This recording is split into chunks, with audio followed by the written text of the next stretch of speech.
നമസ്കാരം. നല്ലൊരു തേങ്ങാ ചമ്മന്തി ഇഷ്ടമില്ലാത്ത ആരല്ല ഉണ്ടാവുക? എന്തൊക്കെ പറഞ്ഞാലും ദാ ഈ ഒരു ചമ്മന്തിയുടെ രുചി അതൊന്ന് വേറെ തന്നെയാണ്. ചൂട് ചോറിനൊപ്പം ഏറ്റവും രുചിയിൽ കഴിക്കാൻ പറ്റിയ ഒരു അടാർ ഐറ്റമാണ്. അപ്പോൾ ഇതെങ്ങനെയാണ് ഉണ്ടാക്കിയെടുത്തതെന്ന് കാണണ്ടേ? നമുക്ക് നേരെ വീഡിയോയിലേക്ക് പോകാം. അതിനു മുമ്പ് നമ്മുടെ ചാനലിൽ ആദ്യമായിട്ട് വന്ന് കൂട്ടാറുണ്ടെങ്കിൽ ഒന്ന് സബ്സ്ക്രൈബ് ചെയ്ത് സപ്പോർട്ട് ചെയ്യാൻ മറക്കല്ലേ. അപ്പോൾ ഇതിനായിട്ട് ഞാനൊരു 1 കപ്പ് നിറയെ തേങ്ങാ ചിരവിയതെടുത്ത് വെച്ചിട്ടുണ്ട്. അപ്പോൾ ഇത് നമുക്ക് മിക്സിയുടെ ജാറിലിട്ട് ഒന്ന് ക്രഷ് ചെയ്തിട്ട് എടുക്കണം. അപ്പോൾ ഞാൻ മിക്സിയുടെ ചെറിയ ജാറ് നന്നായിട്ടൊന്ന് തുടച്ച് ഒട്ടും വെള്ളത്തിൻ്റെ അംശമൊന്നും ഇല്ലാതെയാണ് എടുത്ത് വെച്ചിരിക്കുന്നത്. എന്നിട്ട് നമുക്ക് തേങ്ങ ഇതുപോലെ അങ്ങ് ഇട്ട് കൊടുക്കാം. ഈ ഒരു ചമ്മന്തി നമ്മൾ റെഡിയാക്കി എടുത്തു കഴിഞ്ഞാൽ ഒരു 2-3 ആഴ്ച വരെ ഒട്ടും കേടാവാതെ ഫ്രിഡ്ജിലൊന്നും വെക്കാതെ പുറത്ത് തന്നെ വെച്ചിട്ട് നമുക്ക് സൂക്ഷിക്കാം. അപ്പോൾ നമ്മൾ എടുക്കുന്ന പാത്രങ്ങളിലൊന്നും ഇതുപോലെ വെള്ളത്തിൻ്റെ അംശമൊന്നും ഉണ്ടാവാൻ പാടില്ല. ഇനി ഇതിലേക്ക് നമുക്കൊരു 2 പച്ചമുളക് ഇട്ട് കൊടുക്കാം. ഇനി ഒരു 4-5 ചെറിയുള്ളി ഇട്ട് കൊടുക്കാം. ഇനി ഇതിലേക്ക് പുളിക്ക് വേണ്ടിയിട്ട് ഞാൻ ചെറിയൊരു നെല്ലിക്ക വലിപ്പത്തിലുള്ള വാളൻപുളി ഇട്ട് കൊടുക്കുവാണ്. ഇനി എരിവിനനുസരിച്ച് മുളക് പൊടി ചേർത്ത് കൊടുക്കാം. നമ്മൾ 2 പച്ചമുളക് ഇട്ടിരിക്കുന്നത് കൊണ്ട് ഒരുപാട് എരിവ് ഇടുന്നില്ല. ഞാൻ ഒരു 1/2 ടേബിൾ സ്പൂണോളം സാധാരണ മുളക് പൊടിയാണ് ഇട്ട് കൊടുക്കുന്നത്. കുറച്ചുകൂടി എരിവ് വേണമെന്നുണ്ടെങ്കിൽ 1 ടേബിൾ സ്പൂൺ വരെ നമുക്ക് എടുക്കാം. പിന്നെ ഇതിലേക്ക് നല്ലൊരു കളറും കൂടി കിട്ടാൻ വേണ്ടിയിട്ട് ഞാനൊരു 1/2 ടീസ്പൂണോളം കാശ്മീരി ചില്ലി പൗഡർ കൂടി ചേർത്ത് കൊടുക്കുന്നുണ്ട്. ഇനി ആവശ്യത്തിനുള്ള ഉപ്പും കൂടി ചേർത്ത് കൊടുത്തേക്കാം. ഞാനിപ്പോൾ ഒരു 1/2 ടീസ്പൂണോളം ചേർത്ത് കൊടുക്കുന്നുണ്ട്. കുറവാണെന്നുണ്ടെങ്കിൽ നോക്കിയിട്ട് നമുക്ക് പിന്നീടാണെങ്കിലും ഇട്ട് കൊടുത്താൽ മതി.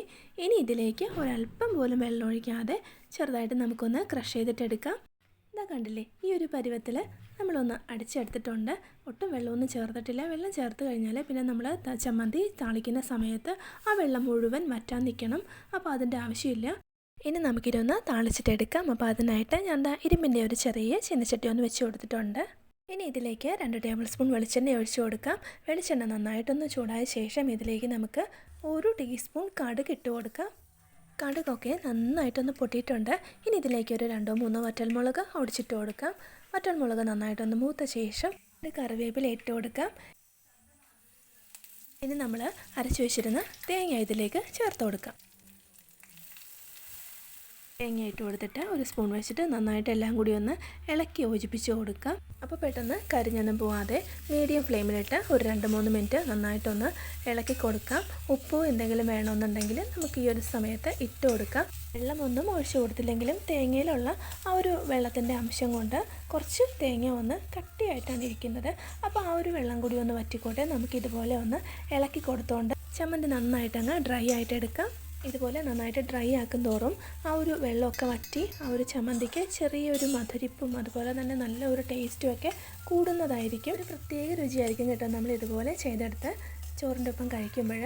മാത്രമല്ല വെള്ളത്തിൻ്റെ അംശം അല്പം പോലും ഇല്ലാതെ ആണെങ്കിൽ മാത്രമേ നമുക്കിത് പുറത്ത് 2-3 ആഴ്ച കേടൊന്നും കൂടാതെ ഇരിക്കുകയുള്ളൂ. അപ്പോൾ നമ്മുടെ ചമ്മന്തി നല്ല കറക്റ്റ് പാകത്തിന് ഇതുപോലെ ആയിട്ടുണ്ട്. ഇത് മതി. ഇനി നമുക്ക് ഫ്ലെയിം ഓഫ് ചെയ്തേക്കാം. നന്നായിട്ടൊന്ന് ആറി വരട്ടെ. ഈ ഒരു ചമ്മന്തി നല്ല ചൂട് ചോറിനൊപ്പം കഴിക്കാനാണ് ഏറ്റവും ടേസ്റ്റ്. പിന്നെ നമുക്ക് ഇഡ്ഡലിയുടെയും ദോശയുടെയും ഒക്കെ കൂടെ കഴിക്കാം. അടിപൊളി ടേസ്റ്റാണ്. അപ്പോൾ ഇത് നല്ലപോലെ ആറിക്കഴിഞ്ഞാൽ പിന്നെ നമുക്കിതൊരു എയർ ടൈറ്റ് കണ്ടെയ്നറിലാക്കി സൂക്ഷിക്കാം. അടിപൊളി ടേസ്റ്റാണ് കേട്ടോ. ഒരു തവണയെങ്കിലും ഇതുപോലെ ഉണ്ടാക്കിയിട്ടില്ല എന്നുണ്ടെങ്കിൽ ഒന്ന് ഉണ്ടാക്കി നോക്കണം. ഉണ്ടാക്കിയിട്ട് അഭിപ്രായങ്ങൾ അറിയിക്കാനും മറക്കരുത്. അപ്പോൾ നമ്മുടെ വീഡിയോ സബ്സ്ക്രൈബ് ചെയ്യാതെ ആരെങ്കിലും കാണുന്നുണ്ടെങ്കിൽ ഒന്ന് സബ്സ്ക്രൈബ് ചെയ്തേക്കണേ. അപ്പോൾ ഇത്രയേ ഉള്ളൂ. മറ്റൊരു നല്ല അടിപൊളി റെസിപ്പിയുമായി നമുക്ക് വീണ്ടും കാണാം. താങ്ക്